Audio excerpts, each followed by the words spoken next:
Hi, this is Bill Coney for Straight Circle Martial Arts. Today we're going to do hip strikes.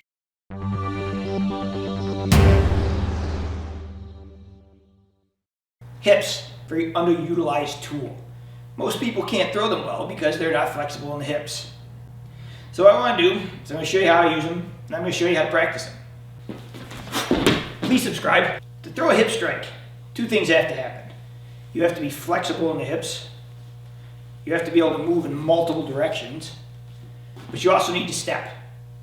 When I hit someone with their hip, it's not enough just to tap them with my hip. This is not some little dance where we bump people.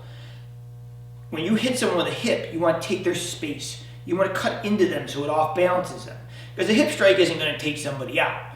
But what we'll do is bend them so you can do something else. I love hip strikes because when I get in close, a lot of times my ability to take someone down to a level where I can work with them is predicated by the fact I can use my hips. So if I was going to throw a hip, I could throw the sides and kind of the back there, right, or the back side there. What you got to almost do, like I do, is I almost want to walk into him. So what you're going to see is I don't go like this and hip him because that doesn't create good spacing. What I want to do is I want to come up and walk into him like this.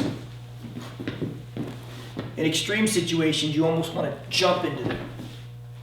I use this from the side and behind when I want to off-balance people a lot of times. If I want to take them on a throw, you'll see me come in and pop with the hip. If I want to take them down, you'll see me pop down on the hip.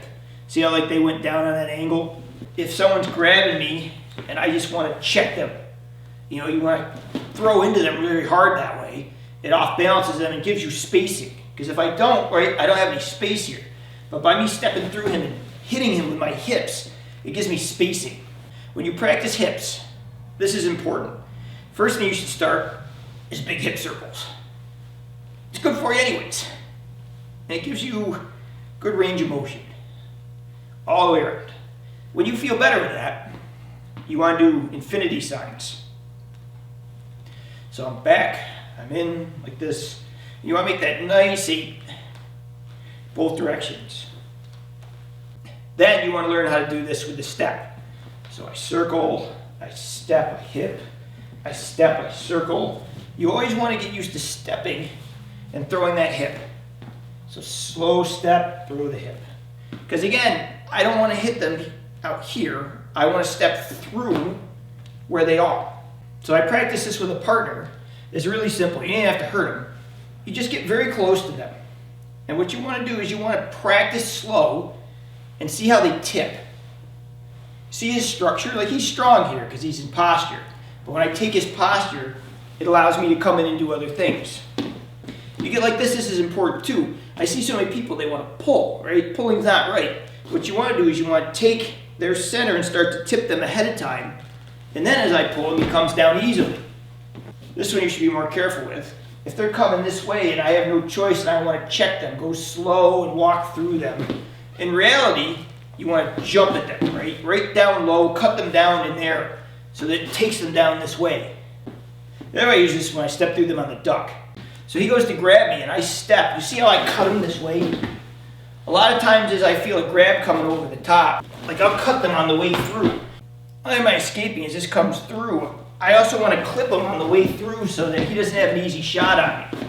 I like this one also if he's coming straight at me and I can cut him underneath the hips. When I do that, you want to catch him a little on the inside and you want to catch them in such a way where you bang, bounce them. Ideally, if they're coming hard, you want them going over the top. But you don't need to practice it that way. If you want to practice it simple, just have them kind of walk through you gentle and just get practice going into it. Don't go to the dead center though, because they're just going to tackle you. You're better off catching them a little bit off the side than you are right in the middle. So, important factors of this are stepping and footwork, good rotation in the hips, and taking their